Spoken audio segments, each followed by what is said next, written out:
Road ઉપર જ રહેવાનું છે? આ રોડ માંથી જ રહેવી ભાઈ. મજૂરી વાળા ક્યાં આવે તો મજૂરી કરીને કાંઈ ભૂસા બી એવી.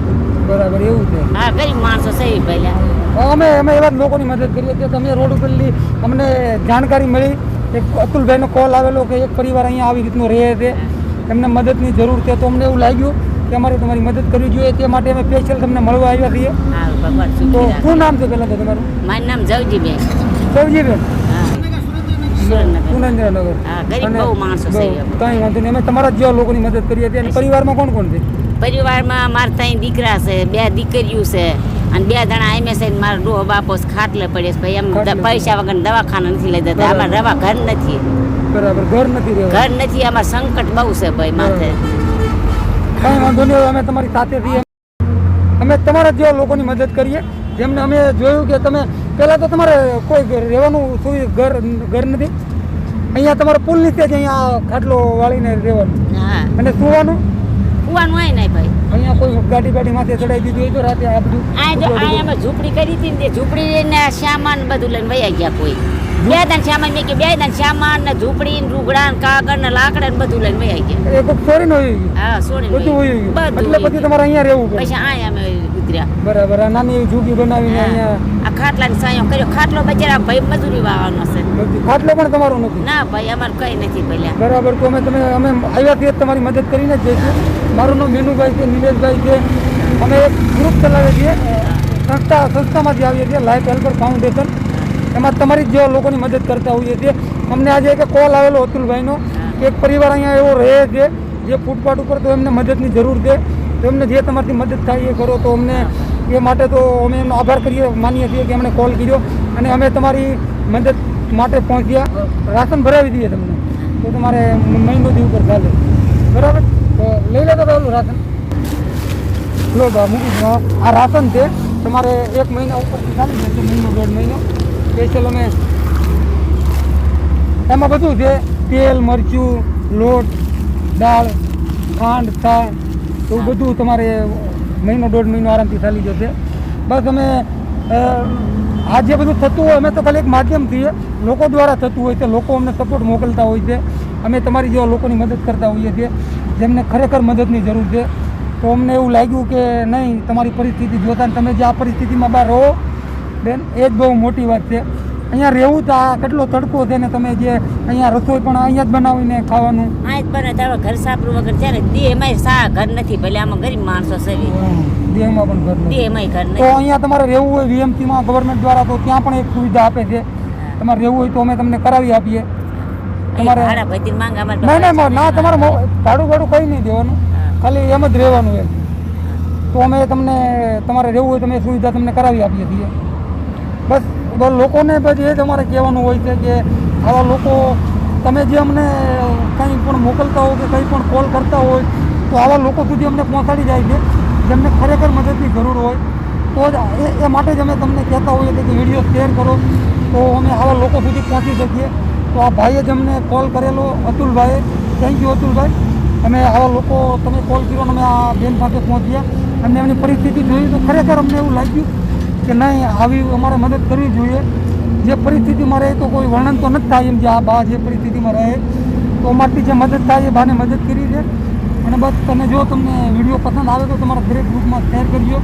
તમારું શેરિંગ પણ અમને આવા લોકો સુધી પહોંચાડી જતું હોય છે જેમને ખરેખર મદદની જરૂર હોય છે. તમે આ જે અત્યારે તમે જે મજૂરી કરો, મજૂરી મળી જાય છે તમને? નથી મળતી. મજૂરી નથી મળતી? નથી મળતી ભાઈ. તો તમે ખાલી ઘરે જ બેસવાનું હા, બે હોય છે. તો મજૂરી ન મળે તો પછી ખાવું, તમારે ગુજરાન કઈ રીતે ચલાવવું? ગુજરાત માંગી છે કોઈક રોટલો દેવા આવે તો ખાવી ને બે એવી ભાઈ. એવું છે? હા, એ બહુ પરિસ્થિતિ બહુ ખરાબ. ગરીબ સ્થિતિ છે. બહુ કહું છું અમારે કોઈ અત્યારે કહું છું અમારે આને કોણ સાપરા વાવી છે, પણ સાપરાનું હતું એ લઈને વયા ગયા. તમારી પાસે સાપરું બનાવવાના પણ પૈસા નથી? નથી પૈસા. તો તમે પેલા એ જણાવો કે તમારું આજે લોકડાઉનમાં તમે કઈ રીતનું ચલાવતા? જે બધું બંધ હતું ત્યારે કઈ રીતનું બધું બંધ હતું ને, તાર કાકા તમારા જેવા અમારા જેવા કિલો 2 કિલો લૂંટ આવી દઈ જાય. અહીંયા હતા અહીં ગામના માણસ પરખેવાળા માણસ કિલો 2 કિલો લૂંટ દઈ જાય. કોઈ મરસું મીઠું દઈ જતા, કોઈ રાંધેલું આવીને દઈ જતા અને છોકરા ખાતા હતા ને 2 દી ભૂસા રહેતા હતા. 2 દિવસ ભૂખ્યા રહેતા? હા, 2 દિવસ ભૂસા રહેતા. ગામમાં કોઈ અમારી પાસે કઈ નતું કાકા, કઈ મળતું નહીં તો કઈ નતું મળતું. પછી છોકરા શું કરે? બરાબર. નકશેલી બાગ પાણીની રાપ કરીને બાજરાનો આટલું લોટ નાખીને પાણી રાપ કરીને ખવડાવતા હતા છોકરા છોકરા. એને ખવડાવવું તો કાંઈક તો પછી તો શું કરવું? અમારે પર ના હોય તો ચીન કેવું તમને આપવા ગામમાં ચાઈ જવા દે નહીં લોક જવાનમાં ગામમાં કંઈક મારા છોકરા પૂછ્યા છે કોઈ લોટ લોટ લઈ આપો એવું કહેવું પણ અમારે મજૂરી ના જવા આવવાનું બંધ હતું એટલે બહુ ખરાબ પરિસ્થિતિ હતી. ખરાબ હતી. તો બસ તો અમારો ઉદ્દેશ જ એ હોય છે કે અમે ઘર સુધી પહોંચીએ અને પરિસ્થિતિ જાણીએ અને લોકોની મદદ કરીએ.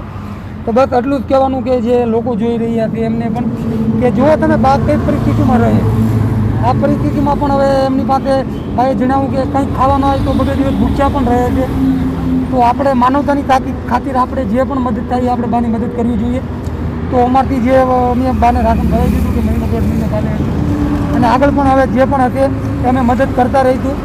અને બધી લોકોને પણ એ જ કહેવાનું કે બધું શું કહેવાનું હોય જે કોઈ વર્ણન નથી આ કોઈ વર્ણન કરવાનું તો જે તમે પરિસ્થિતિ જુઓ છો કે જે ખાટલો બાંધીને જે અહીંયા પુલની નીચે રહીએ છીએ આ બધું અહીંયા આ બધો રોડ છે ને અહીંયા એ ફૂટપાથ છે ત્યાં રહીએ છીએ અને તેમની જોગી હતી પણ એ પણ કોઈ ત્યાં બધું પાડી ગયું ને કોઈ લઈ ગયું. તો એ જ કહેવાનું કે આવા લોકો તમારી આસપાસ પણ હોય તો પ્લીઝ એમને મદદ કરો અને તમે વિડીયો શેર કરો અને અમે આવા લોકો સુધી અમને પહોંચાડી જતો હોય છે તમારું એક શેરિંગ પણ જેમને ખરેખર મદદની જરૂર હોય છે. બાકી તો તમને જે ગમે ગમ્યું બીજું તો હવે કંઈ કહેવા માટે નથી આવ્યું. આ પરિસ્થિતિ જ બાની એવી છે તો અમે કંઈ કહેવાનું પણ માણસ ચાલતા વાળું ઘણી બહુ મારા ડોહા હશે ખાતા ખાટલે પડે છે 80 વર્ષના ડોહા ખાટલે પડે છે પૈસા વગર દવાખાને નથી લઈ જતા ભાઈ ડોહા ટક સૂકી જાય છે. અમે એટલા ગરીબ માણસો છે. તો ચલો ભાઈ હવે અમે તમને મળતા રહીશું અને જે પણ અમારી મદદ થાય એ આગળ પણ કરતા રહીશું. તો હવે અમને એવો આશીર્વાદ આપજો કે અમે તમારા જેવા લોકો સુધી પહોંચી શકીએ અને એવા લોકોને મદદ કરી શકીએ. ચાલો તો અમે રજા લઈએ અને પરિવાર પણ આવતું તમને મળવા ચોક્કસ ત્યાં આવતું એટલે અને તમારી મદદ જે પણ થશે મદદ કરતા રહીશું. ચલો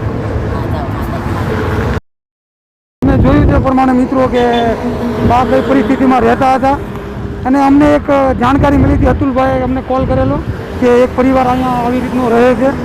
તો થેન્ક યુ અતુલભાઈ કે તમે આવા પરિવારને તમે પણ એક મદદનું જ કામ કર્યું છે. તો અને બાની પરિસ્થિતિ જોઈ તે પ્રમાણે કે આપણને એવું થયું કે નહીં કે બાને આપણે જે પણ આપણથી થાય એ મદદ કરવી જોઈએ. તો અમારથી જે મદદ થઈ અમે બાને કરી છે અને બા જે પરિસ્થિતિમાં રહે તમે આજે જુઓ જે આ ફૂટપાથ ઉપર આખી રહે છે અહીંયા આ સાઈડ પણ રોડ છે આ સાઈડ પણ રોડ છે ને અહીંયા બહાર રહે છે. તો બસ આવા લોકો તમારી આસપાસ પણ હોય તો પ્લીઝ એમને મદદ કરો જે પણ આપણાથી નાના મોટી મદદ થતી હોય અને એવી મદદ કરો. તમને અમારો વિડીયો પસંદ આવ્યો હોય તો તમારા દરેક ગ્રુપમાં શેર કરજો અને તમે કોઈ પણના માધ્યમથી અમારો વિડીયો જોતા હો ફેસબુક પર જોતા હો તો અમારા પેજને લાઇક કરજો. યુટ્યુબ પર જોતા હો તો અમારી ચેનલને સબસ્ક્રાઈબ કરજો કમેન્ટ કરજો અને જેટલો બને એટલો વધારેમાં વધારે વિડીયો શેર કરજો. તો અમે આવા લોકો સુધી તમારું શેરિંગ પણ અમને આવા લોકો સુધી પહોંચાડી જાય છે કે જે આ પરિસ્થિતિમાં રહે છે. બસ તો ચલો મિત્રો હવે નમસ્કાર. જય હિન્દ જય ભારત.